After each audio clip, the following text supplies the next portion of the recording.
Tuhan Yesus baik. Amin. Iya, puji Tuhan. Tuhan Yesus memberkati setiap kita pagi hari ini. Mari Bapak Ibu Saudara, jemaat yang kekasih dimanapun Anda, stay tune untuk mengikuti ibadah di hari Minggu yang berbahagia ini. Mari bawa hati di hadapan Tuhan. Kita akan menyembah Tuhan yang sangat-sangat baik. Tuhan yang begitu mengasihi setiap kita. Tuhan yang senantiasa memberkati hidup kita. Syakata karalamaya syandaralamaya syakata karalamaya. Oh rapa kata karalamaya syandaralamaya syandaralamaya lamaya lamaya lamaya. Haleluya.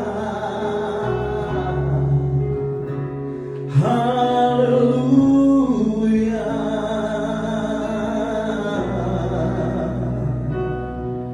Haleluya. Oh. Haleluya.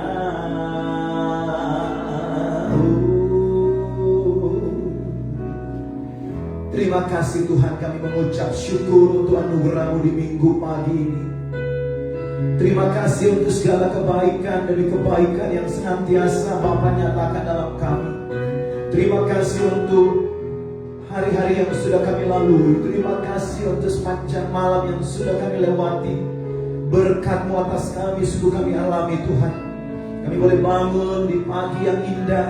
Kami boleh mempersiapkan diri untuk boleh ada di tempat ini, atau untuk ada di depan gadget setiap kami Tuhan, untuk mengikuti ibadah secara hybrid atau online. Bapa, dalam nama Yesus, mari anugerah kasih-Mu terus mengalir dalam kami. Biar setiap kami boleh mengalami Tuhan. Kami boleh mengalami pribadi-Mu yang luar biasa itu Tuhan. Pribadi-Mu yang sempurna itu. Terima kasih Engkau yang menguasai setiap kami yang sudah ada di sini, atau mereka yang akan bergabung dalam perjalanan. Engkau terus sertai, lindungi, jagai Tuhan, sehingga kami terproteksi dari segala virus, bakteri, dan segala yang jahat di dalam nama Yesus. Terima kasih Tuhan, terima kasih. Ada hadirat kemuliaan-Mu yang terus mengalir dalam setiap kami, dan kami mau saat ada hadirat kemuliaan-Mu, segala hal yang bukan daripada-Mu dilalukan di dalam nama Yesus. Terima kasih untuk kuasa darah dan domba Allah yang sudah menguduskan setiap kami. Karya salib-Mu yang sudah melayakkan setiap kami, membenarkan kami di dalam anugerah-Mu. Terima kasih Tuhan, terima kasih Yesus, terima kasih Roh Kudus. Terima kasih Tuhan. Kaulah penolong yang setia itu, yang senantiasa ada bersama-sama dengan kami. Haleluya. Saat ku berjalan, kasih-Mu menerangi langkahku. Takut, tak ku bimbang, karena ku tahu Kau bersamaku. Sekali lagi, saat ku berjalan, saat ku berjalan,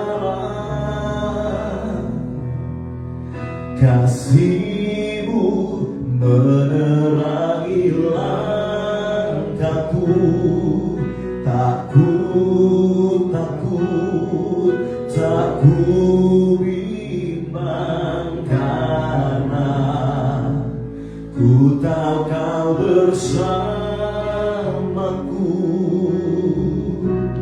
Kau lebih tahu yang terbaik bagiku. Kau lebih sanggup pulihkan hidupku. Ku berserah, ku percaya, hanya Yesus penolong yang setia.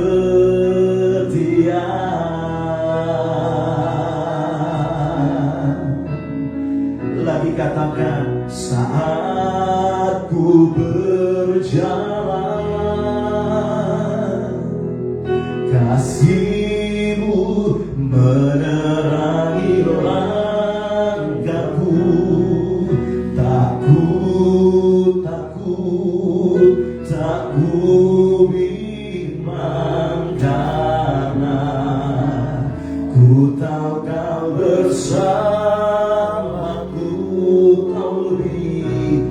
Kau lebih tahu yang terbaik bagiku. Kau lebih sanggup pulihkan hidupku.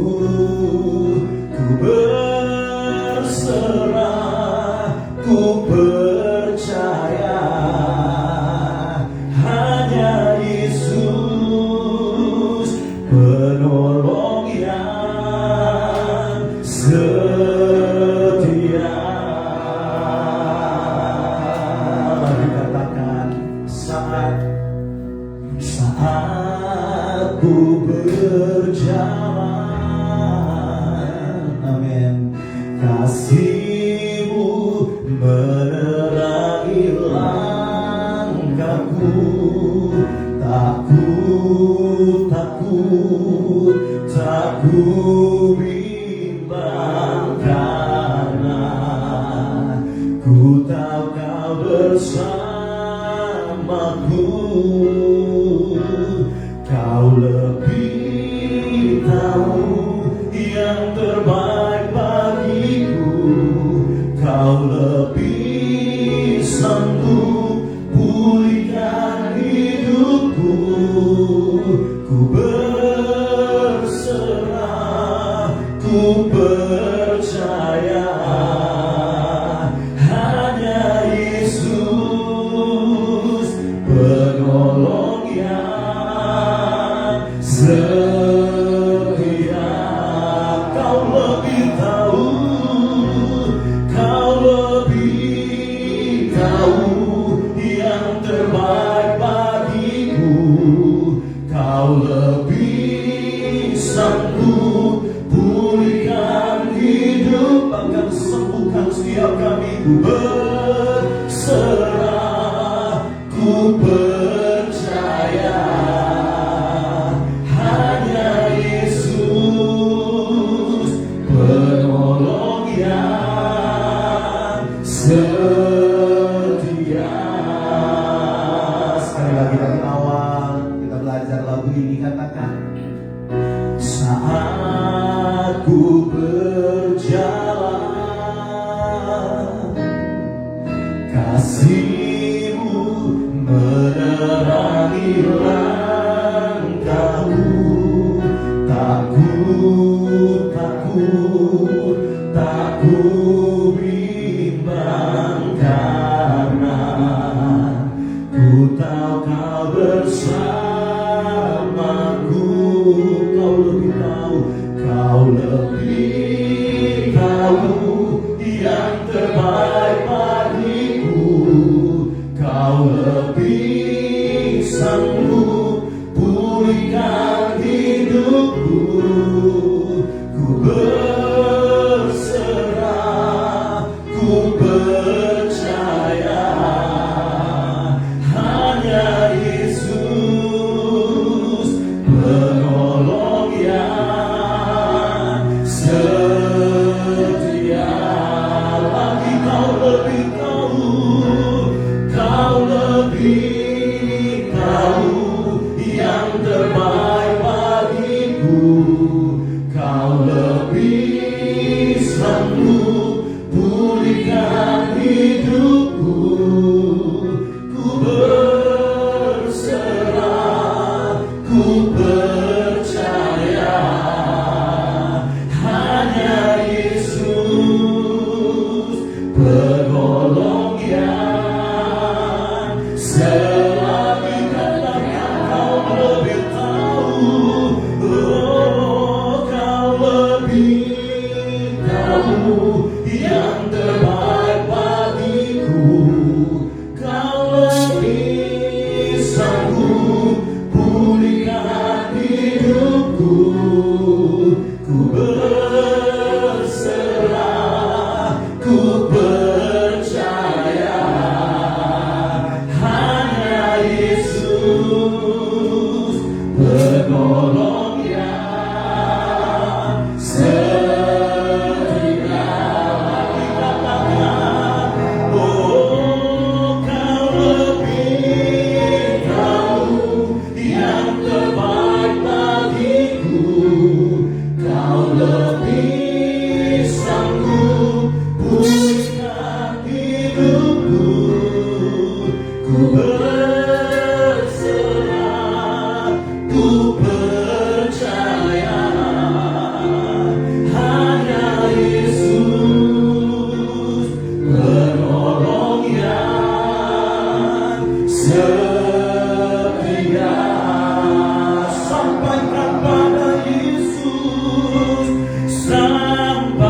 berseru, sampaikan pada Yesus. Dia mengerti hatimu, Dia mengerti air matamu dan memulihkanmu.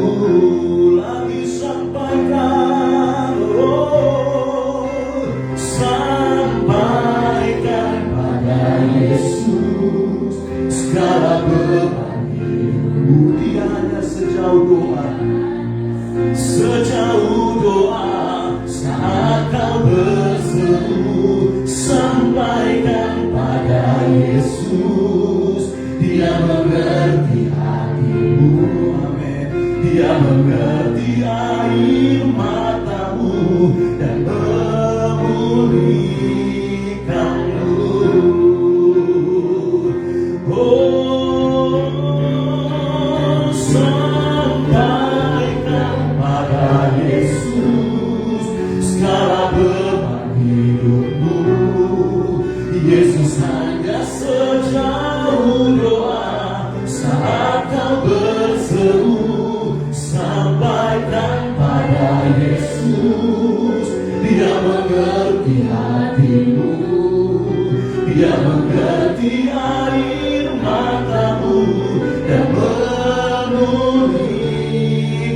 Sekali lagi sampaikan pada Yesus, sampaikan pada Yesus segala beban hidupmu.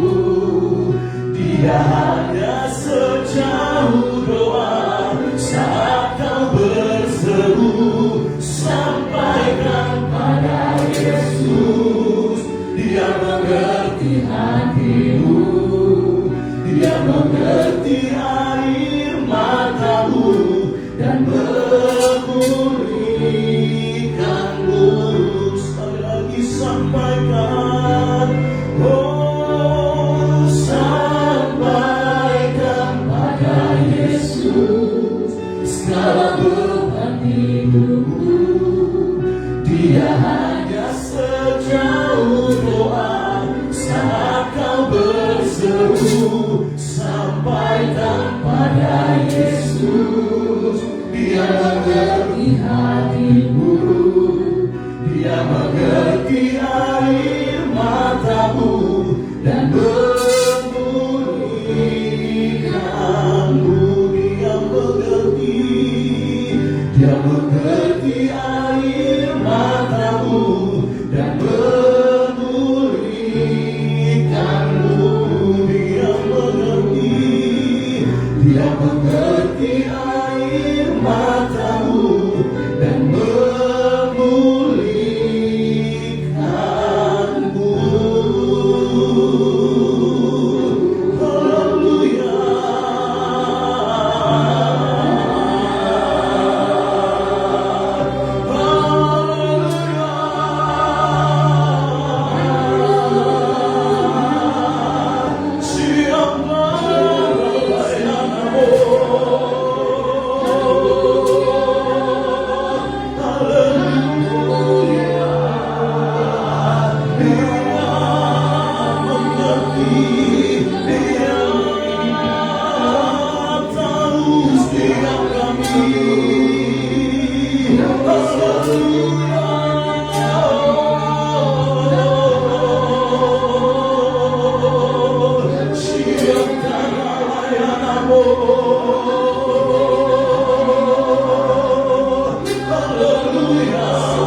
Dia hanya sejauh doa saat kau berseru.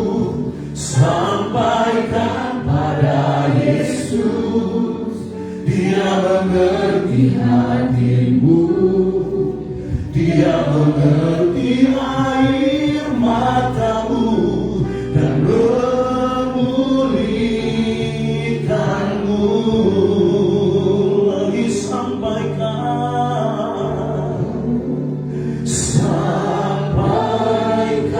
pada Yesus segala beban hidupmu.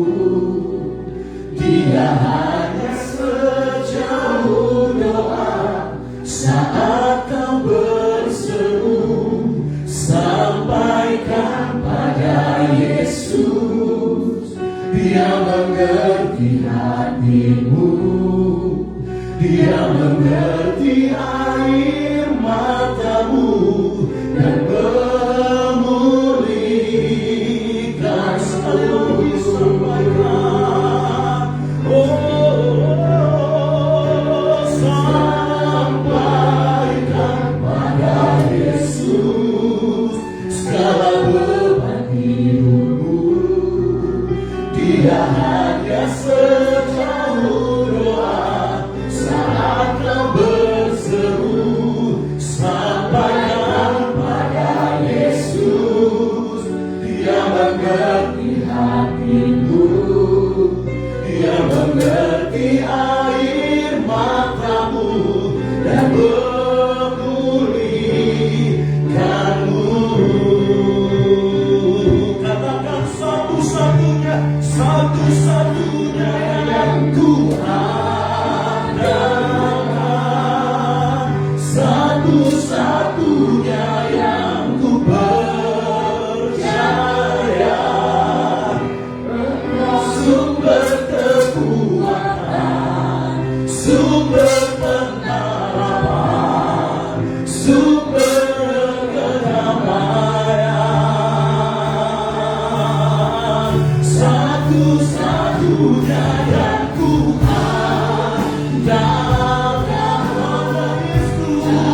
dahsyat.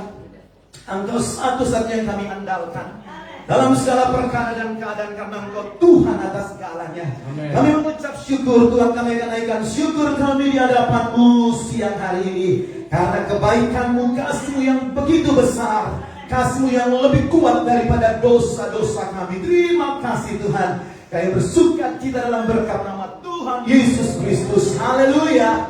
Tuhan yang mengasihi Tuhan sama-sama katakan amin. Puji Tuhan. Haleluya. Mari kita tepuk tangan yang paling meriah bagi Tuhan kita. Ada di sini, ada yang ada di rumah. Suatu pujian, kenaikan syukurku di hadapan Tuhan. Haleluya. Mari kita tepuk tangan bersama-sama. Haleluya. Yesus Tuhan.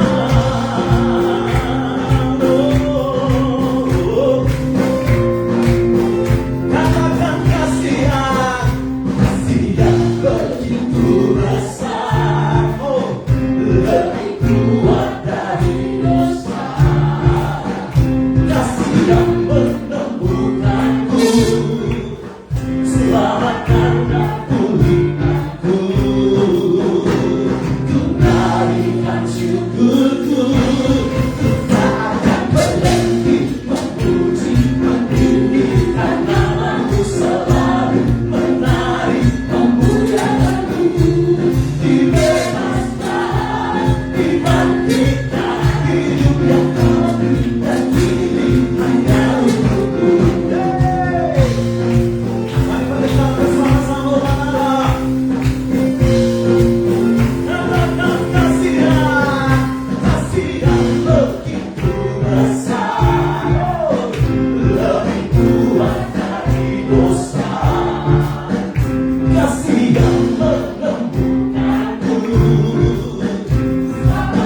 dan pulihkan makan syukur, kembalikan syukurku, tak akan berhenti memuji meninggikan namamu, selalu menari memuliakanmu, dibebaskan, dibangkitkan, hidup yang kawin dan kini hanya untukku.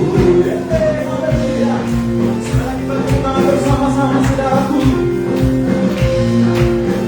Katakan kasih, kasih yang begitu besar, lebih kuat dari dosa, kasih yang menemukanku, selamatkan dan pulihkanku,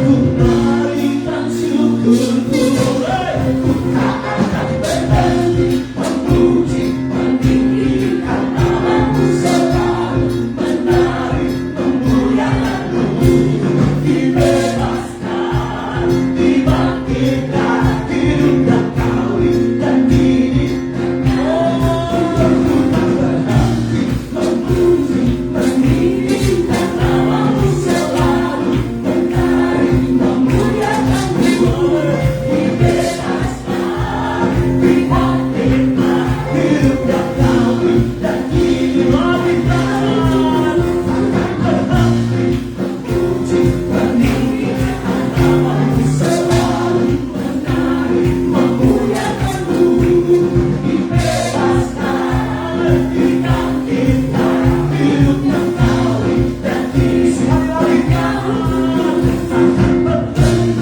memuji meninggikan namamu, selalu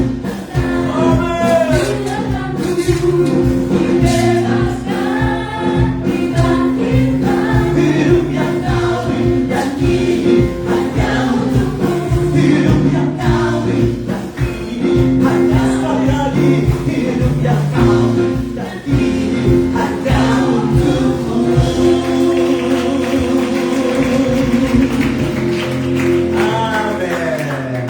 Silakan duduk kembali Bapak Ibu Saudaraku yang kasih. Puji Tuhan, mari kita akan siapkan hati untuk diberkati dengan kebenaran firman Tuhan. Haleluya Yesus.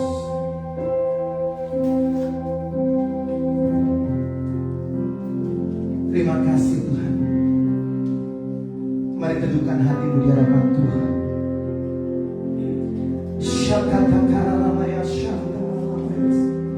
Oh, Bapa kau setia, Bapa kau mulia. Terima kasih, Engkau Bapa yang begitu mengasihi kami. Haleluya. Bapa kau setia,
yang ku perlu, kau setia, kau mulia, dulu sekarang dan selamanya.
Kesetiaan Bapa, berikan tepuk tangan bagi Dia.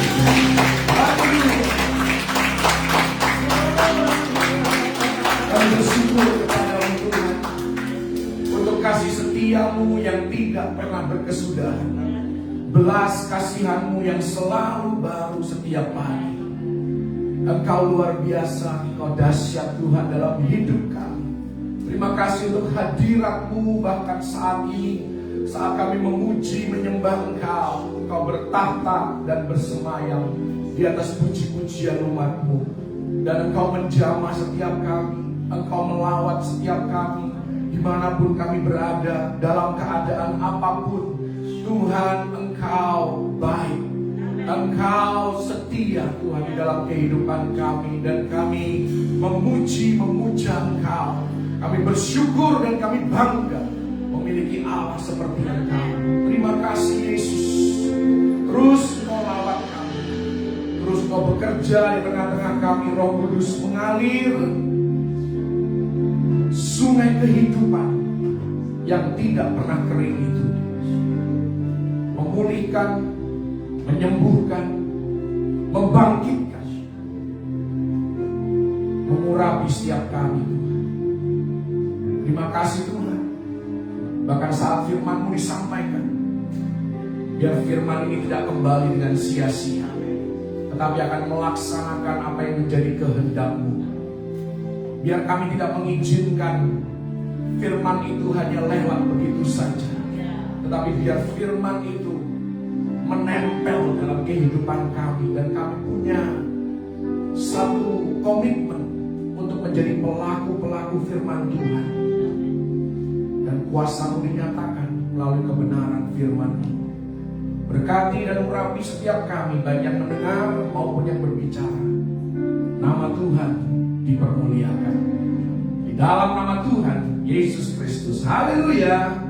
Amin. Saya lagi berikan tepuk tangan bagi Yesus. Haleluya. Shalom. Puji Tuhan.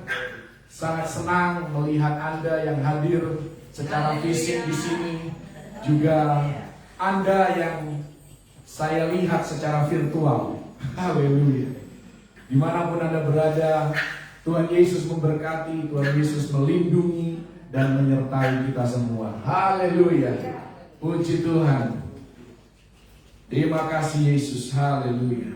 Saya ingin mengajak Anda, karena ini adalah bulan keluarga bagi keluarga besar Gereja Bethel Indonesia. Saya mengajak Anda melihat di dalam Pengkhotbah pasal yang keempat, ayat yang ke-12. Ayat ini biasa dibacakan pada saat pernikahan. Tetapi ayat ini konteksnya bukan hanya pernikahan, tetapi jauh lebih luas dari sekedar pernikahan, melainkan ini juga berbicara tentang relasi, tentang hubungan satu sama lain, hubungan sosial di dalam kehidupan kita. Pengkhotbah 4 ayat yang ke-12 di bagian B dikatakan, tali 3 lembar tak mudah diputuskan. Nah, ini berbicara sekali lagi bukan hanya ada Tuhan, suami dan istri, bukan hanya Tuhan, orang tua dan anak. Ini juga berbicara tentang Tuhan, kita, dan para sahabat kita. Jadi banyak interpretasi daripada tali 3 lembar ini. Tetapi hari ini saya mau kita melihat ayat ini dari perspektif relasi satu sama lain. Secara khusus relasi atau hubungan di dalam keluarga. Ini bukanlah khotbah yang rumit. Kalau Anda akrab dengan firman Tuhan, Anda sering mendengar khotbah, ini bukan suatu khotbah yang dalam tanda kutip baru, tetapi biar ini boleh menjadi reminder bagi Anda dan saya bahwa kita membutuhkan Tuhan di dalam membangun keluarga, di dalam membangun rumah tangga, di dalam membesarkan anak-anak kita, dan juga di dalam membangun relasi kita satu sama lain, baik itu dengan keluarga maupun antar sesama manusia. Dan saya percaya kita sering menyanyikan pujian, ku diberi kuasa, ku diberi kuasa dari Raja Mulia, menaklukkan musuh di bawah kakiku. Jadi hari ini saya akan berbicara tentang kuasa di dalam rumah. Setiap orang percaya diberikan kuasa. Setiap rumah tangga orang percaya diberikan kuasa oleh Tuhan. Makanya tadi ayat dikatakan tali 3 lembar tidak mudah diputuskan. Kenapa tidak mudah diputuskan? Karena ada kuasa di sana. Dan saya mau berbicara tentang 3, angka 3. Ada 3 pilar, ada 3 kuasa yang Tuhan berikan bagi setiap rumah tangga orang percaya.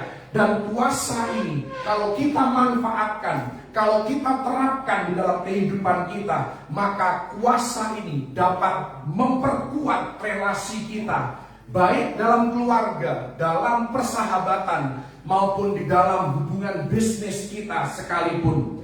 Jika pernikahan Anda bahagia saat ini, puji Tuhan, maka kuasa yang akan kita pelajari ini akan membawa pernikahan dan keluarga kita menjadi lebih baik. Kalau Anda punya keluarga yang mungkin punya masalah di dalam hal keharmonisan, maka Tuhan penebus dapat mengubahnya menjadi keluarga dan rumah tangga yang indah untuk kemuliaan nama Tuhan. Kalau kita mau menerapkan, kalau kita mau mengalami kuasa daripada Tuhan yang Tuhan sudah sediakan bagi setiap rumah tangga. Haleluya.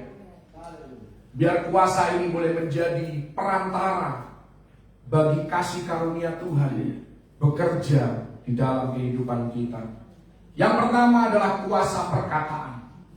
Anda dan saya diberikan oleh Tuhan, setiap rumah tangga Kristen diberikan kuasa perkataan. Kita tahu bahwa Tuhan menciptakan alam semesta melalui perkataan.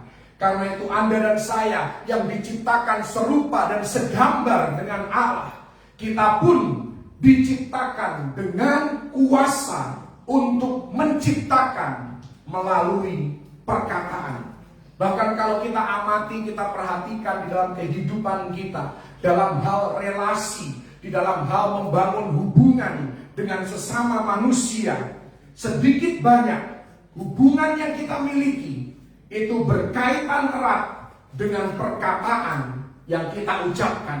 Kalau kita tidak suka dengan seseorang, bahkan mungkin dalam keluarga orang ini sering menjadi bahan diskusi kita, bahan omongan kita, maka kecenderungannya kita akan menjauhi, menjaga jarak dengan orang tersebut. Tetapi kalau orang ini baik, ya dia ramah dengan keluarga kita, bahkan ya selalu reputasinya baik, menjadi omongan yang baik di tengah keluarga kita, maka kecenderungannya pun kita punya hubungan yang dekat, punya hubungan yang baik dengan orang tersebut. Jadi relasi apapun yang kita bangun di dalam kehidupan ini sedikit banyak terbentuk dari perkataan yang kita ucapkan. Karena perkataan adalah wadah, dan wadah ini dapat berisi sukacita, pengharapan, damai sejahtera, dapat juga berisi iman, perkataan yang membuat iman kita bangkit, yang membangkitkan kepercayaan kita. Inilah perkataan yang membangun. Tetapi wadah ini juga bisa berisi dengan kebencian, ketakutan, kekhawatiran, kegelisahan, dan hal-hal yang lain, bahkan kepahitan sekalipun. Maka inilah yang dikatakan sebagai perkataan yang meruntuhkan dan menghancurkan. Saya punya mama. Setiap kali saya telepon, setiap kali saya WA, saya harus berusaha menghindari berita buruk. Kenapa? Karena setiap berita buruk, sekalipun mungkin tidak ada hubungannya dengan COVID. Mungkin ada orang yang meninggal karena memang sudah tua atau sakit. Selain COVID pun, kalau ada berita buruk sedikit membuat hatinya gemetar, hatinya takut. Jadi setiap kali saya ngomong sama mama saya selalu alihkan pembicaraan. Kalau dia berusaha ngomongin berita buruk, oh kemarin teman mama ada yang meninggal, saya harus selalu mengalihkan pembicaraannya dengan hal-hal yang positif. Saya kirimin musik, saya kirimin renungan firman Tuhan yang menguatkan hatinya, yang menguatkan jiwanya. Kita tidak bisa meremehkan daripada kuasa perkataan. Kita tidak bisa bilang kepada orang yang takut, yang khawatir dalam kehidupannya, gitu aja kok takut. Nah, karena dosisnya setiap orang itu berbeda-beda. Karena itu kita harus belajar untuk memahami. Ya, jangan malah berita buruk, malah diinvestigasi lebih dalam, dicari tahu akar permasalahannya apa. Gitu kan, itu malah membuat orang akhirnya hatinya tidak tenang, jiwanya kacau balau. Amsal 15 ayat yang keempat. Saya akan membaca dari terjemahan yang lain dari Alkitab. Amsal 15 ayat yang keempat dikatakan di sana, kata-kata yang baik membawa kehidupan, tetapi kata-kata yang kejam menghancurkan batinmu. Itulah terjemahan lain daripada Alkitab yang Anda miliki dari Amsal 15 ayat yang keempat. Saya mau katakan bahwa kita harus berhati-hati dengan perkataan kita, karena jarang sekali perkataan kita bersifat netral. Jarang sekali. Perkataan kita kemungkinannya cuma dua, membangun atau menghancurkan. Bahkan kalau kita tidak hati-hati, maka hal itu bisa membawa kematian. Mungkin bukan kematian fisik, tetapi kematian talenta seseorang. Mungkin seseorang sedang berusaha mengasah talentanya, main piano kayak, main musik kayak, nyanyi, ya kan? Mereka sedang mengasah keterampilan mereka, tetapi karena kritikan pedas, karena perkataan yang tajam, maka kita bisa mematikan niat baik daripada orang itu sedang mengembangkan keterampilannya. Oh, saya tahu bahwa tidak semua orang punya talenta untuk nyanyi, tetapi Anda yang mengerti firman Tuhan tidak juga harus menyakiti dia. Perkataan kita bisa menghancurkan, bisa membawa kematian. Kematian niat baik seseorang. Mungkin ada orang yang berniat baik menolong Anda, tetapi ternyata dari perspektif Anda pertolongannya tidak cukup. Pertolongannya mungkin tidak sesuai dengan harapan Anda. Maka ketika keluar perkataan yang membuat orang itu rasanya, aduh, nyesel aku nolong dia, ternyata niat baikku tidak dihargai. Itu bisa mematikan niat baik seseorang. Terkadang di dalam kita bercanda pun, berkelakar pun bisa tersembunyi yang namanya sindiran. Ya kan, kita kalau mau nyindir orang itu kadang-kadang ya pakai ngomong dulu, habis itu orang itu kaget, kita bilang aku cuma bercanda. Tetapi saya mau bilang, di setiap candaan kita ada sedikit kebenaran. Ya, bahkan kita kepenginnya menyampaikan kebenaran itu dengan cara, dalam tanda kutip, dengan cara yang halus. Nyindir-nyindir halus. Karena dalam bahasa Inggris dikatakan there is always a little truth behind every just kidding. Ada sedikit kebenaran di balik setiap aku hanya bercanda. A little emotion behind every I don't care. Setiap orang berkata aku tidak peduli, itu ada sedikit perasaan, mungkin dia tersinggung, tapi karena dia terlalu sombong untuk mengakui bahwa dia tersinggung, dia bilang aku gak peduli. Padahal dalam hatinya, aduh gede banget. Saya tahu ini karena saya mengalaminya dengan anak saya. Setiap kali ditegur, selalu ngomong I don't care. Tapi dibalik I don't care, sebenarnya dia care. Dia care, oh papanya marah, oh, papanya tidak suka. Jadi selalu ada sedikit emosi, ditutupi dengan kata-kata I don't care. Di balik setiap perkataan, oh aku gak marah kok. Iya gak marah memang, tapi sedikit kecewa. Ya kan, kalau dalam bahasa Jawanya itu suka batin, ya kan. Orang Jawa itu kan nggak suka vokal, ya kan. Jadi dibatin aja lah, batin. Makanya batinnya tadi ayat Amsal 15 ayat 4, batinnya hancur, crush the spirit, karena terlalu banyak batin. Haleluya. There is always a little pain behind every it's okay. Kalau ada orang yang kita tahu hidupnya berbeban berat, ditanya, apa kabar hari ini? Luar biasa. Oh, aku baik-baik saja. Terkadang di balik perkataan yang positif itu ada sedikit, aku sebenarnya I'm not okay. Dan saya mau katakan seperti judul film Korea, it's okay not to be okay, katanya. It's okay not to be okay. Nggak masalah kalau Anda memang tidak merasa baik-baik saja. Nggak masalah. Untuk itulah kita perlu Tuhan. Amin. Kita datang kepada Tuhan. Kita mencari Tuhan. Kita beribadah.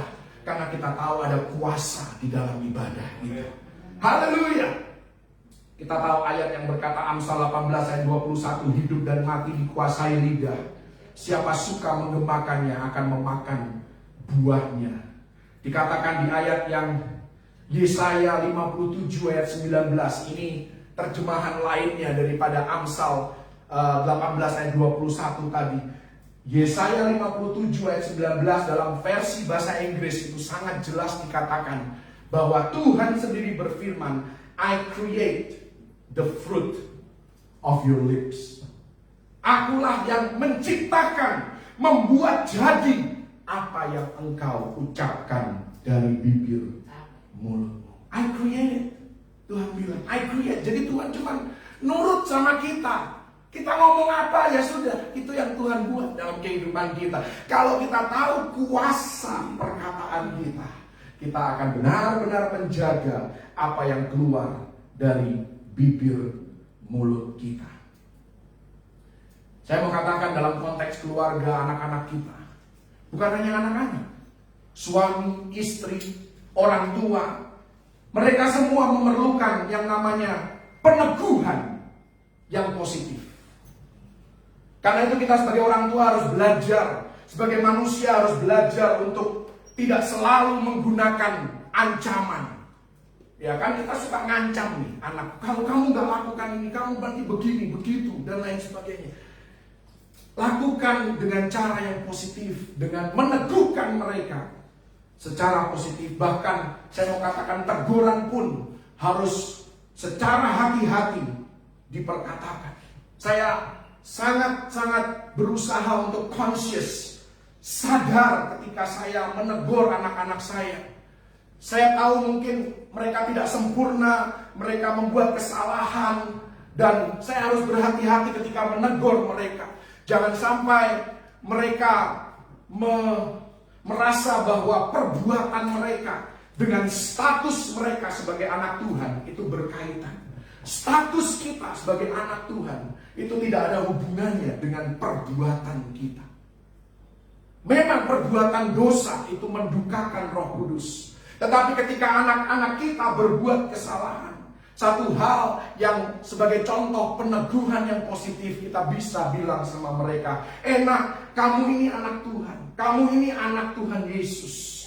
Anak Tuhan Yesus tidak melakukan hal itu.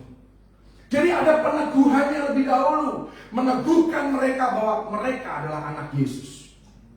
Mereka adalah murid Yesus. Dan murid Yesus tidak melakukan hal yang demikian. Dibandingkan daripada seringkali kita terbawa emosi. Kalau kamu lakukan itu, berarti kamu bukan anak Yesus. Itu terbalik. Itu artinya dan maknanya sudah sangat-sangat berbeda. Karena kita sedang mengaitkan perbuatan mereka dengan statusnya di hadapan Tuhan. Padahal perbuatan sama status, ya, itu Tuhan melihat kita sebagai anak. Kalau kita hidup di dalam Kristus, kita hidup di dalam Yesus, maka kita adalah anaknya Tuhan. Kita anak raja di atas segala raja. Memang pada akhirnya perbuatan kita harus berubah. Dalam perilaku kita harus berubah, ucapan kita harus ada perubahan. Inilah yang dinamakan iman tanpa perbuatan. Pada hakikatnya adalah mati. Tetapi kita harus berusaha untuk meneguhkan anak-anak kita.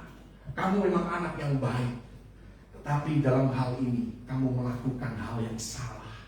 Itu artinya kita memisahkan antara status mereka dengan perbuatan mereka. Kita teguhkan mereka bahwa kamu anak yang baik, tapi dalam hal ini kamu salah. Itu perlu kamu koreksi. Kita harus berhati-hati sekarang. Saya mau berikan kepada Anda satu pewahyuan. Satu-satunya perkataan Bapa di surga tentang anak yang diperdengarkan secara publik. Satu-satunya. Satu-satunya. Tertulis di dalam Matius 3 ayat 17. Inilah satu-satunya Bapa ngomongin anak di depan publik, di depan umum. Di sana dikatakan, inilah anakku yang kukasihi, kepadanya lah aku berkenan. Ini satu-satunya perkataan Bapa tentang anak yang tertulis dan dipublikasikan secara umum. Memang kata-kata ini nantinya diulang lagi ya ketika Yesus dipermuliakan di atas Gunung Hermon. Dan saya mau katakan di dalam Matius 3 ayat 17, ketika Bapa mengatakan kepada Yesus, inilah anakku yang kukasihi, kepadanya lah aku berkenan. Yesus belum mulai pelayanan. Yesus belum melakukan satu mujizat pun. Yesus belum punya dalam tanda kutip berprestasi. Belum ada prestasinya Yesus sebagai anak. Tetapi Bapa sudah meneguhkan dia. Inilah anakku yang kukasihi, kepadanya lah aku berkenan. Kita harus belajar banyak dari Bapa di surga. Karena kadang-kadang anak kita sudah berprestasi pun belum tentu kita puji. Karena kita menganggap bahwa pujian, kalau nanti dipuji, anak itu bisa lupa diri. Bisa GR. Anak saya nanya, GR itu apa deh kayaknya. Ya kita karena kita takut anak kita jadi GR, jadi sombong, jadi tinggi hati, maka kita menahan pujian kita. Itu adalah strategi yang salah. Kalau kita mau mereka lebih lagi bersemangat, kasih pujian lebih banyak. Dalam hal mereka nanti jadi sombong, kasih nasihat dong. Tapi jangan tahan pujian itu. Haleluya. Perkataan Bapa tentang Yesus itu mengandung 3 hal yang harus kita ucapkan berulang kali kepada anak-anak kita. Yang pertama, dikatakan di sana, inilah anakku, artinya Yesus diterima sebagai anak. Ini berbicara tentang penerimaan. Kita harus menerima anak-anak kita apa adanya mereka. Kita harus teguhkan kepada mereka bahwa, nak, kamu anak Papa, kamu adalah bagian dari keluarga ini. Itu yang pertama, penerimaan. Yang kedua dikatakan, anakku yang kukasihi. Ini berbicara tentang kasih sayang. Ini 2 hal yang harus kita ucapkan. Ya, bukan hanya di IG story kita katakan kepada anak-anak kita, I'm proud of you. Katakan secara fisik kepada mereka, aku bangga nak sama kamu. I love you. Dan yang ketiga dikatakan, kepadanya lah aku berkenan. Ini berbicara peneguhan. Ini hal ketiga, kita harus terus-menerus meneguhkan anak-anak kita. Kalau kita tahu mereka punya talenta, tetapi mungkin talentanya belum terlihat jelas, kita kasih tahu mereka, nah, you are talented, kau punya talenta. Ya. Hari ini mungkin kau belum bisa, tetapi kamu punya potensi. Ayo gali potensimu, ayo bangkit, ayo kerja keras untuk bisa mengejar supaya potensimu bisa maksimal. Tapi dimulai dengan perkataan, you are talented. Jangan baru mulai, ya kan, baru mulai main piano, tang ting tung, main cuman kayak gitu, udah gak usah main deh. Anda sedang mematikan talenta dia. Karena itu kita sangat harus berhati-hati dengan yang namanya kuasa perkataan ini. Kuasa perkataan juga diperlukan di dalam pernikahan. Anda tahu perempuan Sulam yang adalah mempelai daripada Salomo di dalam Kidung Agung adalah perempuan yang sangat-sangat insecure, sangat-sangat tidak nyaman dengan dirinya sendiri, dengan tubuhnya sendiri. Dia katakan, aku hitam, aku tidak menarik, dan lain sebagainya. Apa yang Salomo lakukan? Dia memuji setiap bagian dari tubuh perempuan Sulam. Makanya kalau Anda membaca kitab Kidung Agung, kalau belum cukup umur mendingan jangan baca. Karena Salomo memuji setiap bagian tubuh perempuan Sulam. Kepalanya dipuji, rambutnya dipuji, giginya dipuji, bibirnya dipuji, lehernya, tengkuknya, dada nggak usah ngomong, ya kan? Banyak sekali, ya kan? Pinggangnya, kakinya, perawakannya dipuji oleh Salomo. Kita harus belajar dari Salomo, sekalipun ya ada prinsip yang nggak benar juga dalam hidupnya. Ya kita nggak perlu 700 istri dan 300 gundik dalam hidup kita. Tetapi di dalam hal memuji mempelainya, oh kita harus belajar. Saya pun harus belajar. Karena itu hati-hati ketika istri mulai mengeluh, aduh gendut nih. Hati-hati, itu jebakan Batman, saudara. Sebagai suami harus berhati-hati. Haleluya. Terkadang kalau saya lagi sadar dan ingat, kalau istri saya ngomong, aduh gendut nih, oh memang harus kayak gitu. Kita berdua ini terkenal suami istri yang makannya banyak. Kita harus mempertahankan reputasi itu.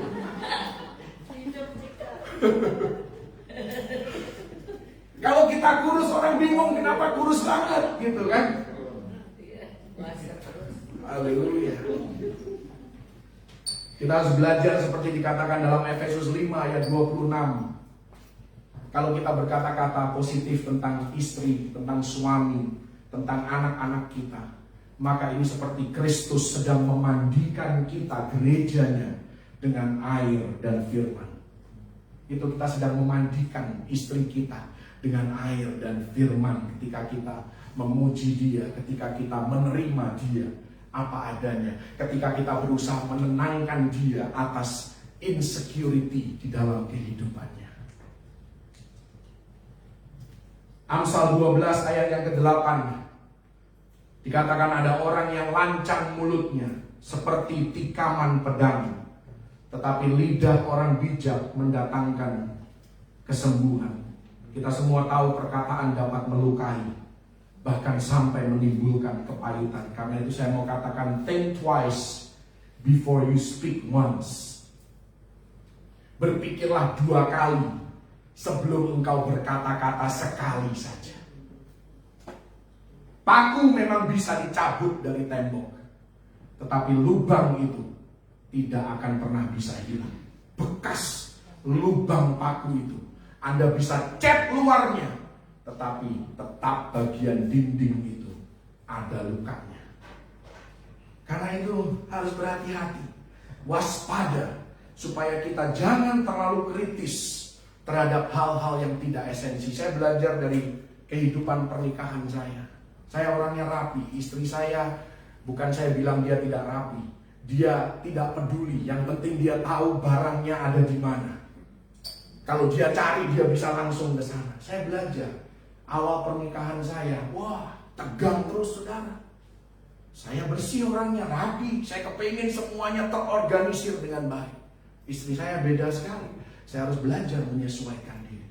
Kalaupun saya mau bersihin, terkadang mulut ini lancang juga ngomong kan. Aduh kayak gini aja gak bisa rapi, kayak gini aja gak bisa balikin ke tempatnya. Ya kan, mulut ini lancang saudara. Makanya suka melukai seperti pedang. Akhirnya sekarang yang saya lakukan, kalau saya lihat hal-hal yang tidak rapi, ya udah rapikan aja, nggak usah ngomel. Belajar untuk tutup mulut, lakukan saja yang bisa kita lakukan karena kan karunia orang berbeda-beda, talenta orang berbeda-beda. Jadi kita harus melakukan bagian kita, hal-hal yang tidak esensi, yang tidak krusial di dalam kehidupan kita. Jangan sampai kita menjadi terlalu kritis dalam hal-hal seperti itu. Anda bisa benar, tetapi kalau Anda menyakitkan, maka saya mau katakan Anda akan diblokir. Akhirnya nasihat itu nggak masuk. Karena apa? Terlalu menyakitkan. Saya tahu ini karena saya mengalaminya dengan anak saya. Saya nggak bisa terlalu menyakitkan dia. Saya tidak bisa terlalu menusuk dia terlalu dalam. Akhirnya apa? Yang terjadi pada anak, mereka akan melindungi diri. Dan melindungi diri dengan memblokir Anda sebagai orang tua. Lain kali Anda kasih nasihat, dia akan bilang I don't care. Karena apa? Sudah sakit. Sudah sakit. Seperti Petrus kan. Kalau kita tidak hati-hati seperti Petrus, tidak ahli pakai pedang, maunya nyabet leher orang, dia sikat kupingnya orang, ya kan? Kepengennya sih leher, cuman karena tidak ahli, dia kenanya cuman kuping. Untung kenanya cuman kuping bukan leher, ya kan? Kemudian Yesus menegur Petrus. Kalau saya terjemahkan teguran Yesus kepada Petrus adalah, prinsipmu benar, apa yang kamu lakukan itu benar, tapi caramu salah. Jadi hal yang benar ketika dilakukan dengan cara yang salah itu pun tidak akan menghasilkan hasil sesuai dengan kemauan dan harapan kita. Dikatakan di dalam Efesus 5 ayat 2, sekali lagi saya membacakan dari terjemahan Alkitab yang lain. Di sana dikatakan Tuhan tidak mengasihi untuk mendapatkan sesuatu, melainkan untuk memberikan diri sepenuhnya pada kita. Kita sebagai orang tua kadang-kadang mengasihi anak kita, mengharapkan sesuatu dari mereka. Tetapi Yesus mengajarkan bahwa Dia mengasihi kita bukan untuk mendapatkan sesuatu dari kita, tetapi karena Dia mau kasih yang terbaik dari hidupnya bagi kita. Itulah orang tua. Orang tua harus bisa memberi yang sepenuhnya kepada anak-anaknya tanpa nagih hutang. Makanya hari ini kalau ada berita anak orang tua saling menuntut di pengadilan, ya hutangnya orang tua ditagih dan segala macam, itu hal yang menyedihkan, menyedihkan dari sisi moral. Sudah benar-benar menyimpang kita dari idealnya dunia ini. Kemudian di dalam ayat yang sama Tuhan memberikan teladan untuk kita ikuti. Dia katakan love like that. Kasihilah anak-anakmu seperti itu. Seperti aku mengasihi gereja, seperti aku mengasihi anak-anakku. Tuhan mengasihi bukan karena perbuatan kita. Karena itu kita harus pisahkan tadi antara perbuatan dengan status. Tuhan mengasihi kita karena kita adalah anaknya. Dan kalau kita sudah punya fondasi kasih seperti ini, maka teguran pun akan lebih mudah diterima. Kita harus berhati-hati karena manusia ini, khususnya orang timur ya, saya perhatikan, itu cenderung mendorong perubahan melalui hukuman. Saya ambil contoh pemerintah kita lah. Pemerintah kita itu sedang berusaha untuk mengurangi emisi gas rumah kaca dari industri-industri yang ada di Indonesia. Bagaimana caranya? Dengan memajaki industri-industri yang mengeluarkan, yang membuat gas rumah kaca ini semakin buruk keadaannya. Emisinya semakin tinggi dan tidak terkontrol. Pemerintah cara mengendalikannya adalah dengan memajaki industri seperti ini. Itu artinya kita mendorong perubahan dengan hukuman. Yang seharusnya terjadi adalah pemerintah seharusnya itu memberikan insentif. Kalau mereka bisa mengurangi emisi gas rumah kaca, berikan insentif, berikan upah, berikan hadiah, ya kan, berikan penghargaan. Nah, maka industri-industri ini akan bangkit dan berusaha karena mereka mengejar reward. Tapi sekarang terbalik, industri-industri ini takut dihukum, takut dipajakin. Makanya mereka melakukannya dengan terpaksa. Bahkan terjadi akhirnya suap menyuap dan lain sebagainya. Karena itu, kalau ini diterapkan dalam keluarga, kita harus benar-benar hati-hati dengan kuasa perkataan kita. Jangan menganggap bahwa pujian itu membuat anak kita lupa diri. Mereka perlu pujian, Anda pun perlu pujian. Setiap kita perlu pujian. Bukan berarti terus kita harus dipuji-puji terus. Bukan itu. Tetapi setiap orang perlu pujian. Setiap orang perlu seorang Barnabas di dalam kehidupan kita. Kenapa saya bilang Barnabas? Karena Barnabas itu bahasa Inggrisnya adalah the son of encouragement. Orang yang selalu mengencourage. Bagaimana Yohanes Markus yang sudah terpuruk di dalam pelayanan bisa bangkit kembali dan menulis Injil Markus. Kalau tidak ada Barnabas, Markus akan tetap terpuruk. Kalau cuma ada Paulus, Paulus ini kan keras kalau ngomong. Paulus ini suka lupa diri. Karena Paulus itu dulu juga pernah ditolak sama murid-muridnya Yesus. Dia tidak ingat pada akhirnya dia diterima oleh murid-murid Yesus. Tapi ketika berhadapan pada satu situasi di mana dia pergi penginjilan dan dia sakit hati sama Yohanes Markus, dia lupa bahwa dia dulu pernah ditolak. Dia tolak ini Yohanes Markus, dia bilang tidak ada lagi kesempatan kedua. Meskipun pada akhirnya dia berubah pikiran tentang Yohanes Markus, tetapi diperlukan seorang Barnabas untuk membuat Yohanes Markus bangkit kembali. Karena Yohanes Markus ini memang anaknya bos besar. Ya kan, dia punya rumahnya itu punya pembantu namanya Rode. Ya kan, mamanya kaya raya. Jadi ini anaknya bos, tuan muda. Ya, ikut penginjilan sekali mungkin sulit keadaannya. Dia kaget. Dia menyerah, dia pulang kampung. Mau ikut lagi. Paulus bilang, gak bisa. Ya kan, lupa dia. Paulus lupa kalau dia pernah ditolak dan pada akhirnya dia diterima. Kita harus belajar.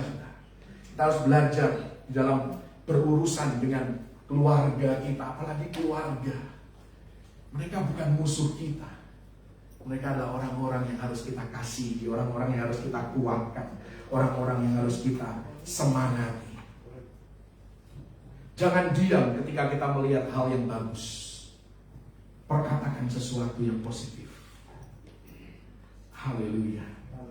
Itu yang pertama, kuasa perkataan. Yang kedua dan ketiga, tidak akan lama saya berusaha.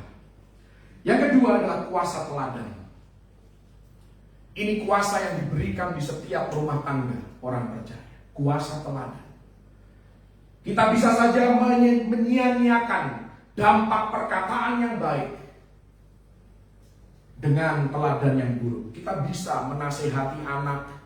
Kita bisa mengarahkan hidup mereka bagaimana jadi orang yang sopan, orang yang beretika, bagaimana mereka jadi anak yang rajin. Tetapi tanpa teladan, Anda sedang menyia-nyiakan nasihat Anda.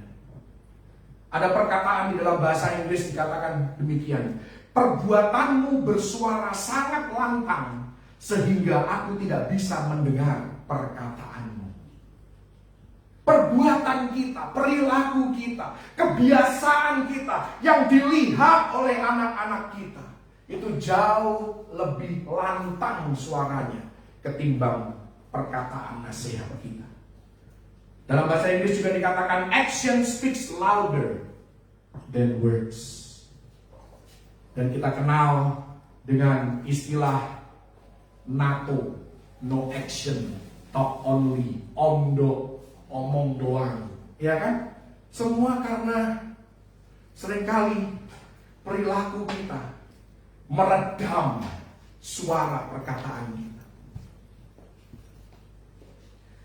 1 Korintus 11 ayat yang pertama. Paulus berkata, teladanilah aku sama seperti aku meneladani Kristus. Artinya, yang baik teladani, yang buruk jangan diikuti. Jadi tadi saya kasih contoh yang buruk dari kehidupan Paulus ketika dia berantem dengan Barnabas, itu jangan diikuti. Paulus tidak sedang ngomong sama kita, ikuti. Kalaupun harus berantem sama orang pun ikuti teladanku. Bukan itu. Di sini dikatakan, teladani aku seperti aku meneladani Kristus. Jadi teladani yang benar. Yang nggak benar jangan diteladani. Jangan diikutin. 1 Timotius 4 ayat yang ke-12. Kita tahu ayat-ayat ini, saudara. Ini nasihat Paulus kepada Timotius. Dikatakan jangan seorang pun menganggap engkau rendah karena engkau muda. Muda di sini bukan usia remaja atau usia 20-an tahun. Muda di sini, Timotius ketika menerima nasihat ini dari Paulus, usianya sekitar 35 sampai 40 tahun. Jadi kalau Anda usianya 30-an tahun, sudah merasa tua, itu tidak sesuai dengan kebenaran Alkitab. Karena Alkitab di sini dikatakan, jangan seorang pun menganggap engkau rendah karena engkau muda. Usianya 35 sampai 40 tahun, Timotius. Jadilah teladan bagi orang-orang percaya dalam perkataanmu, dalam tingkah lakumu, dalam kasihmu, dalam kesetiaanmu, dan dalam kesucianmu. Kata jadilah teladan, terjemahannya adalah tinggalkan jejak dalam hidup seseorang. Pertanyaan saya bagi kita semua, jejak apa yang kita tinggalkan bagi anak-anak kita, bagi orang-orang di sekitar kehidupan kita? Jejak penguasaan diri atau jejak hawa nafsu keegoisan? Jejak pengampunan atau jejak cara menyimpan dendam? Jejak integritas atau jejak menghalalkan segala cara demi keuntungan dan kenyamanan diri sendiri? Ini jejak yang kita tinggalkan di dalam kehidupan kita. Cara hidup kita adalah khotbah kita yang sesungguhnya. Karena itu tinggalkan kesan yang baik bagi generasi penerus kita. Karena reputasi kita dapat mempengaruhi masa depan mereka. Bayangkan di masa depan anak Anda butuh pekerjaan. Dia datang ke sebuah perusahaan, disuruh nulis biografi, ya kan? Siapa nama orang tuamu? Kan ditanya begitu kan? Oh, orang tuamu si A. Oh, si A. Aduh, utang gak pernah bayar, selalu berantem sama orang. Bayangkan nasib anak Anda, saudara. Itu ada di tangan Anda hari ini, bukan besok, hari ini, bukan tahun depan. Karena itu bangun kehidupan yang baik di dalam karir kita, di dalam bisnis kita, di dalam persahabatan, dan membangun kepercayaan orang lain. Supaya ketika satu saat nanti anak kita berhadapan dengan orang-orang yang kenal dengan kita, mereka bilang, oh ya, kasih aja kerjaan, kasih aja saham, kasih aja bisnis. Karena bapaknya aja top, gitu kan. Mamanya top, udah itu saudara. Anda sedang membangun dan mempersiapkan masa depan generasi penerus Anda. Anak-anak kita memperhatikan hidup kita di saat yang paling tidak kita harapkan. Karena itu percuma kita pencitraan, pura-pura sama anak-anak kita. Saya tahu karena ini pengalaman pribadi saya. Anda tidak bisa menyembunyikan omongan Anda, siapa yang Anda tidak suka, ya kan? Apa yang diomongin di kamar Anda, apa yang Anda omongin sambil nyetir anak Anda. Dan dia rekam itu semua, saudara. Bagaimana Anda mengelola keuangan, bagaimana Anda mengatasi stres, bagaimana Anda menghormati orang tua, bagaimana Anda menghadapi orang yang tidak Anda sukai. Anak-anak kita meneropong dan merekamnya di dalam kehidupan kita. Karena itu kuasa teladan kita harus sangat-sangat perhatikan. Yang terakhir, yang ketiga adalah kuasa doa. Kuasa doa. Selain perkataan, selain teladan, kita perlu sesuatu yang supranatural, yaitu kuasa doa. Sekalipun kita gagal dalam hal perkataan, dalam hal teladan, karena suatu alasan, tapi saya mau katakan doa dapat mengubah berbagai hal. Doa dapat menebus berbagai kekurangan dan kelemahan kita. Jangan pernah remehkan kuasa doa.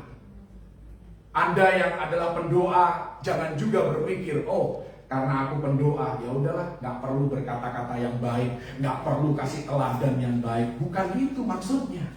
1 dan 2 tetap perlu. Tapi 1 dan 2 seringkali kita pun tidak sempurna di dalam melakukannya. Karena itu perlu yang ketiga, yaitu doa. Saya pernah jelaskan kan kalau tidak salah di kitab Yehezkiel, kita perlu tangan yang ketujuh.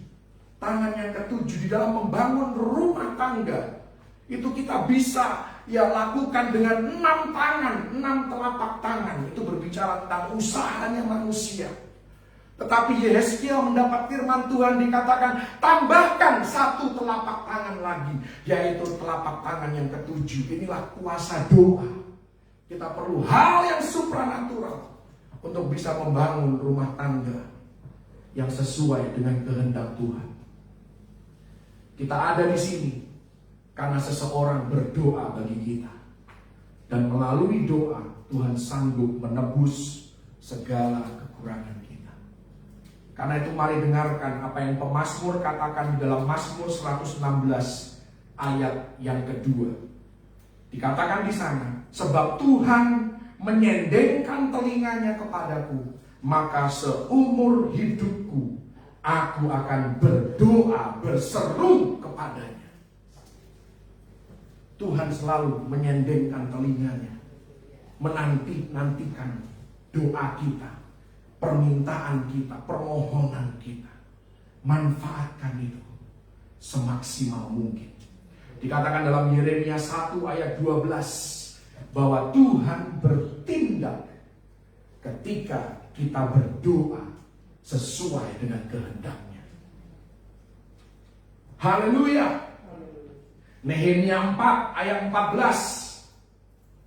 Dalam bahasa Inggris dikatakan fight for your family. Berperanglah bagi keluargamu. Di sana dikatakan jangan kamu takut terhadap mereka. Ini berbicara tentang musuh-musuh yang mengancam. Ingatlah kepada Tuhan yang maha besar dan dahsyat, dan berperanglah untuk saudara-saudaramu, untuk anak-anak lelaki dan anak-anak perempuanmu, untuk istrimu dan rumahmu. Fight for your family. Maka dikatakan di ayat yang ke-20, kalau kita mau fight for our family, dikatakan Allah akan berperang bagi kita. Jadi Allah menunggu kita mau berperang bagi keluarga kita, melalui perkataan kita, melalui teladan hidup kita, melalui doa-doa kita. Maka kalau kita sudah lakukan semua ini, Tuhan berkata Allah kita akan berperang bagi kita. God will fight for you and your family. Ayat yang terakhir, Efesus 6 ayat 11 dan 12. Kita tahu bahwa peperangan dalam hidup kita bukan melawan darah dan daging. Seringkali kita melihat Efesus 6 ini peperangan rohani, sepertinya perang dengan kekuatan iblis atas sebuah kota, atas sebuah negara. Itu tidak salah, saudara. Tetapi Anda lihat konteksnya. Konteks daripada Efesus 6, peperangan rohani, berbicara tentang hubungan sesama manusia. Karena kalau Anda baca dari ayat yang pertama sampai ayat yang ke-10, itu berbicara hubungan keluarga, orang tua, anak-anak kepada orang tua, tuan kepada hamba, hamba kepada tuan. Ini bicara tentang bisnis, bicara tentang karir, bicara tentang rumah tangga. Baru dikatakan ayat yang ke-11, kenakanlah seluruh perlengkapan senjata Allah. Jadi firman Tuhan di sini sangat-sangat down to earth, sangat-sangat berkaitan dengan kehidupan kita sehari-hari. Jangan dulu berpikir yang besar-besar, negara lah, kota lah, perbaiki dulu keluargamu. Dimulai dari Yerusalem, dimulai dari keluarga kita, pernikahan kita, hubungan orang tua dengan anak. Berperang di situ dulu, saudara. Karena disitulah peperangan rohani yang sesungguhnya.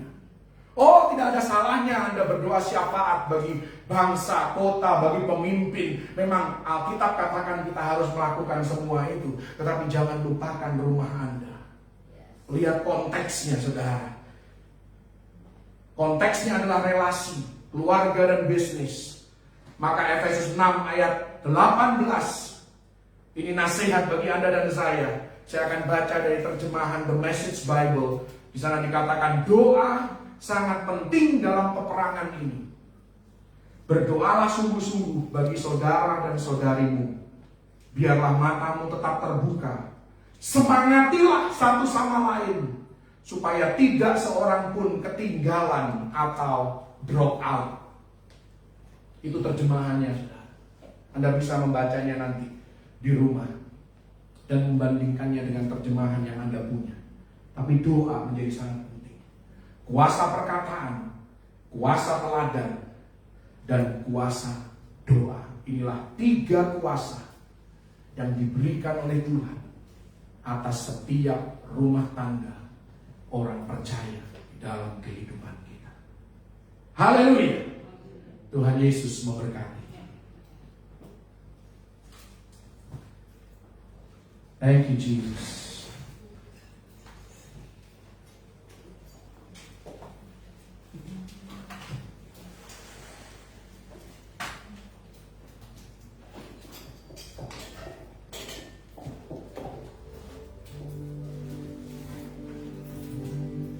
Bersama keluargaku melayani Tuhan, bersatu selamanya mengasihi Engkau.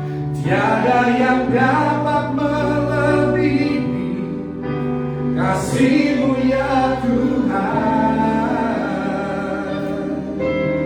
Bagi kami Engkau segalanya. Bersama keluargaku melayani Tuhan, bersatu selamanya mengasihi Engkau. Tiada yang dapat melebihi kasih-Mu ya Tuhan.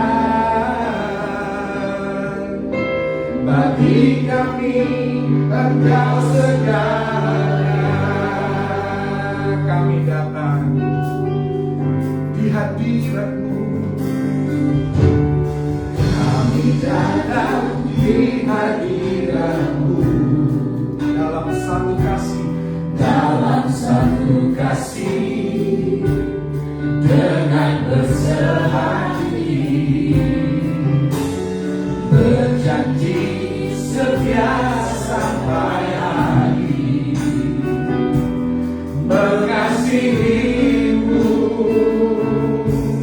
Yesus. Sekali lagi kami datang di hadirat-Mu. Dalam satu kasih, dengan bersehati,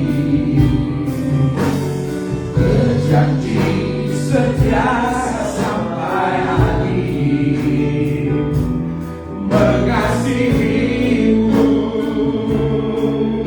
Yesus. Bersama keluargaku melayani Tuhan, bersatu selamanya mengasihi Engkau. Tiada yang dapat melebihi kasih-Mu ya Tuhan. Bagi kami Engkau segalanya. Bersama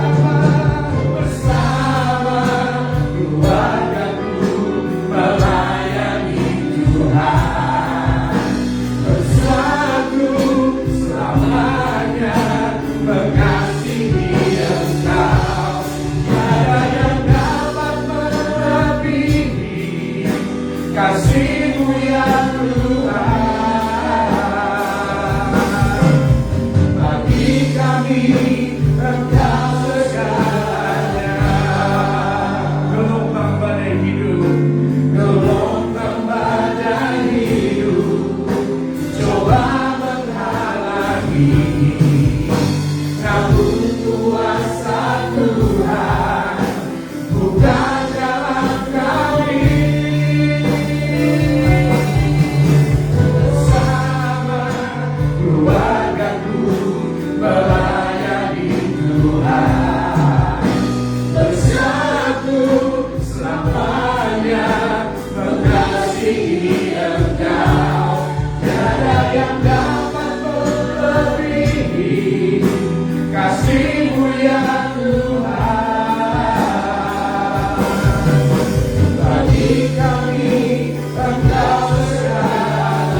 Bagi kami Engkau segalanya. Bagi kami Engkau segalanya.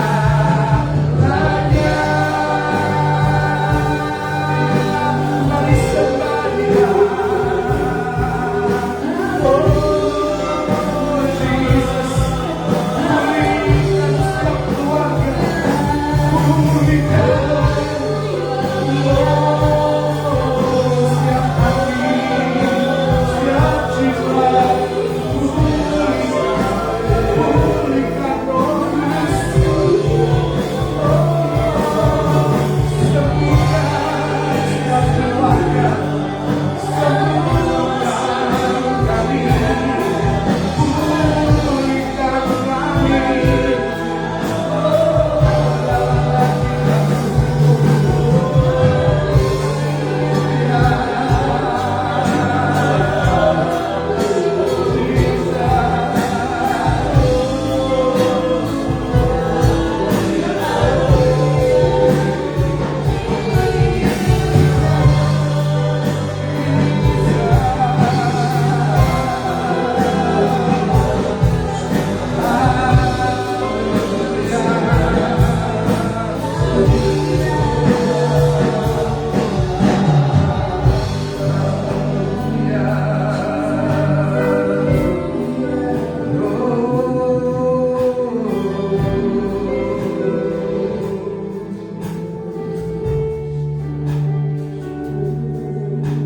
As for me and my house, we will serve you, Lord, together forever. We will love you more. Your love is higher than the heavens, leading us as one. Great is your unfailing love. As for me and my house, we will serve you, Lord, together forever. We will love you more. Your love is higher than the heavens, needing us as one. Great is your unfailing love. Sekali lagi katakan, as for me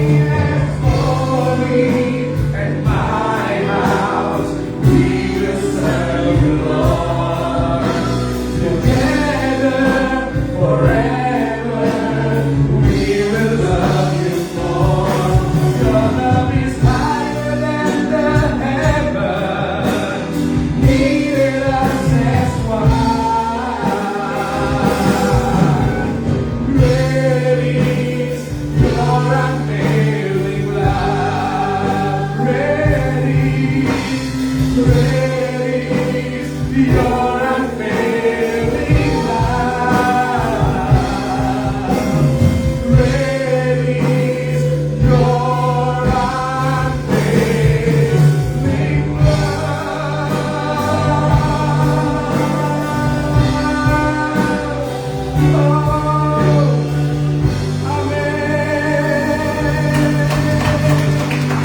Jesus. Ini kerinduan kami Tuhan, Kau pulihkan setiap keluarga saat ini. Hubungan orang tua dan anak, hubungan suami dan istri, hubungan antar keluarga, antar kerabat. Pulihkan saat ini Tuhan. Kalau ada luka, Engkau yang sanggup menyembuhkan. Sekalipun tembok itu sudah berlubang, tapi Engkau sanggup memulihkan Tuhan. Engkau sanggup menyembuhkan Tuhan. Dan kami perlu kuasa supranatural yang daripada-Mu Tuhan untuk menyembuhkan setiap bekas luka. Baik itu melalui perkataan, melalui perbuatan, bahkan melalui hal-hal yang tidak seharusnya kami lakukan. Tetapi kami lakukan karena kami terbawa emosi, kami terbawa kesombongan. Ampuni kami Tuhan, dan pulihkan setiap keluarga saat ini Tuhan. Pulihkan Tuhan setiap Tuhan orang tua dan anak yang berselisih. Oh Tuhan, jamah mereka Tuhan, jamah keluarga demi keluarga Tuhan, individu demi individu, pribadi lepas pribadi Tuhan. Engkau Tuhan merdekakan dan Kau bebaskan mereka Tuhan dari segala kepahitan, dari segala dengki, dari segala hal buruk Tuhan yang merasuki, yang membuat kami melakukan hal-hal yang bodoh. Ampuni kami Tuhan, pulihkan kami Tuhan. Kami mau dimerdekakan, kami mau dilepaskan. Terima kasih Yesus, kami percaya Kau sanggup.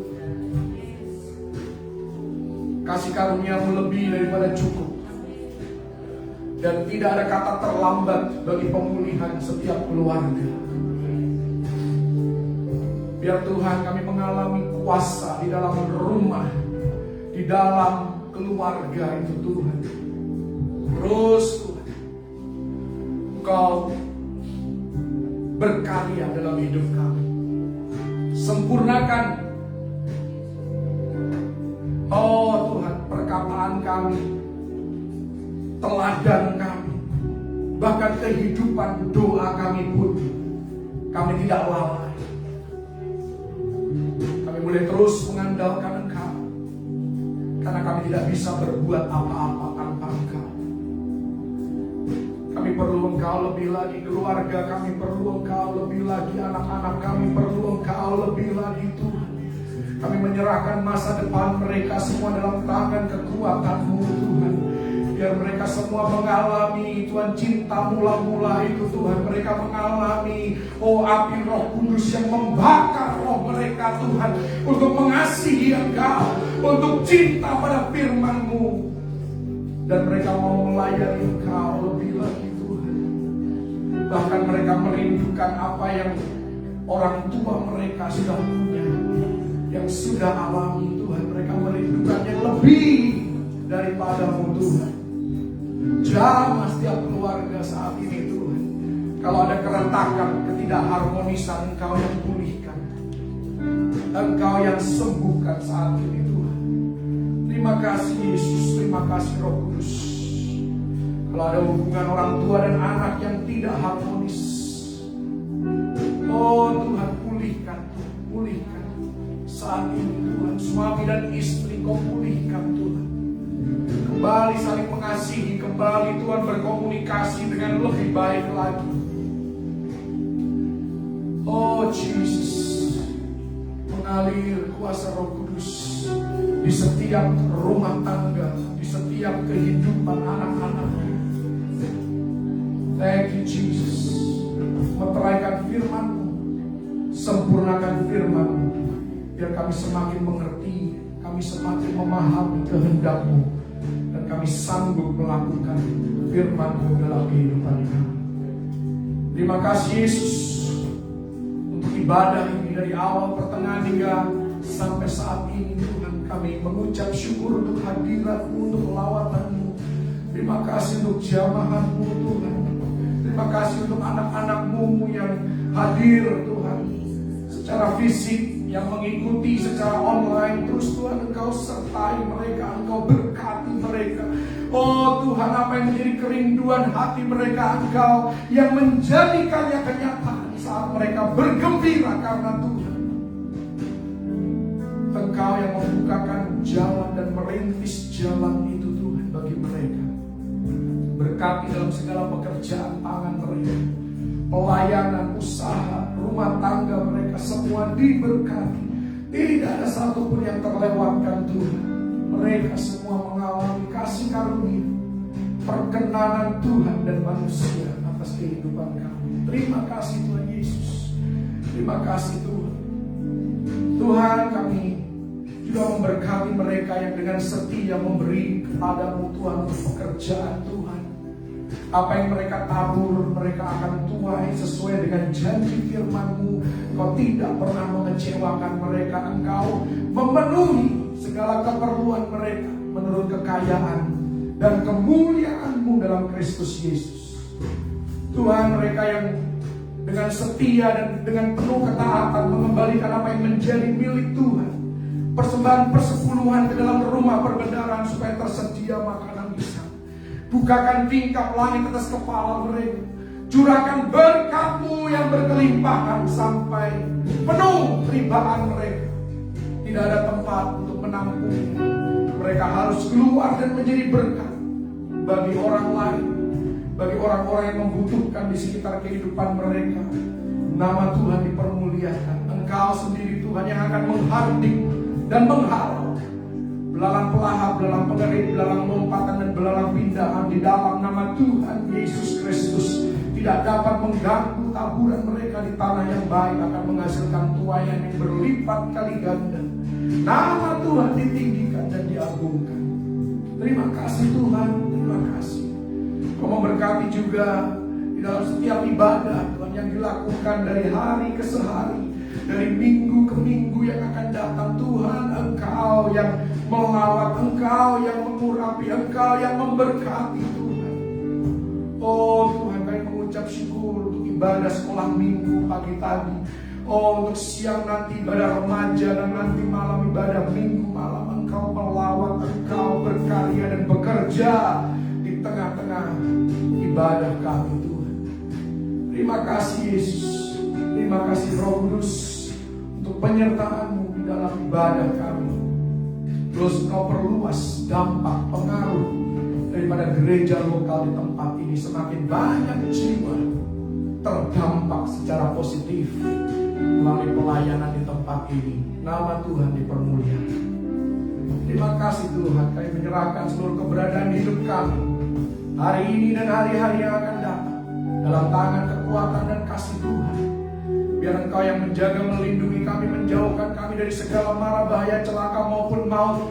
Virus, bakteri, penyakit tidak dapat menyentuh tubuh kami. Kami diberikan kesehatan ilahi supaya kami dapat memuliakan Engkau dengan tubuh jasmani kami. Dan setiap senjata yang ditempa terhadap kami dan keluarga besar kami tidak akan berhasil.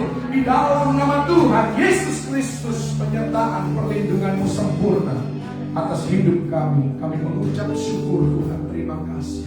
Mari kita semua bangkit berdiri dan mari arahkan tangan-Mu ke sorga. Dan biar Tuhan sendiri yang menyempurnakan berkat-Nya atas hidup kita. Ku terima kuasa yang datang dari Bapa, Putra, dan Roh Kudus.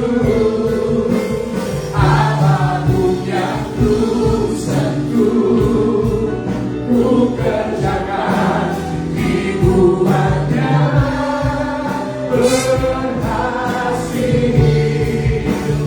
Siapapun yang menerangi, menjaga dan menuntun hidupku, damai dan penyertaan, damai dan penyertaan-Mu, damai dan penyertaan. Sekali lagi katakan damai.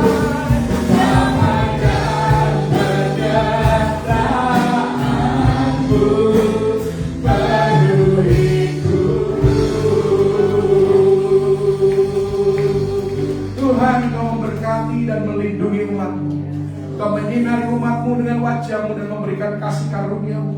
Kau mengadakan wajah-Mu kepada umat-Mu dan memberikan kepada mereka damai sejahtera yang berlimpah-limpah dalam segala keadaan, mulai hari ini sampai Maranatha Yesus datang kali yang kedua, bahkan sampai selama-lamanya. Di dalam nama Tuhan Yesus Kristus, terima berkat yang terbaik dari Bapa Surgawi dan umat yang terus berpengharapan hanya kepada Tuhan Yesus Kristus. Mari sama-sama katakan amin. Silakan duduk saudaraku.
memberikan persembahan, baik itu kolektor maupun perpuluhan, Anda bisa mentransfernya ke nomor rekening BCA 523 014 5247 atas nama GBI Geraha Betel Mount Hermon. Tuhan Yesus memberkati persembahan Bapak Ibu Saudara-saudari yang dikasihi oleh Tuhan Yesus Kristus. Jangan lupa bagi Anda orang tua yang punya anak-anak usia remaja, mari dorong mereka untuk bisa mengikuti ibadah remaja dimulai pukul 1 siang ini melalui aplikasi Zoom yang linknya ada di kolom komentar. Anda bisa meneruskannya kepada anak-anak Anda. Dan minggu malam nanti pukul 8 waktu Indonesia bagian Barat tetap ada ibadah minggu malam, dan Anda diharapkan bisa bergabung melalui online. Pasti Anda diberkati, dan biar kita semua mengalami jamahan Tuhan lebih dan lebih lagi. Ibadah-ibadah yang lain dari Senin sampai Sabtu, minggu yang akan datang sampai minggu yang akan datang, ya Anda bisa melihatnya di dalam pengumuman di kolom komentar. Dengan ini ibadah kami sudah selesai. Selamat hari Minggu, Tuhan Yesus memberkati. Shalom.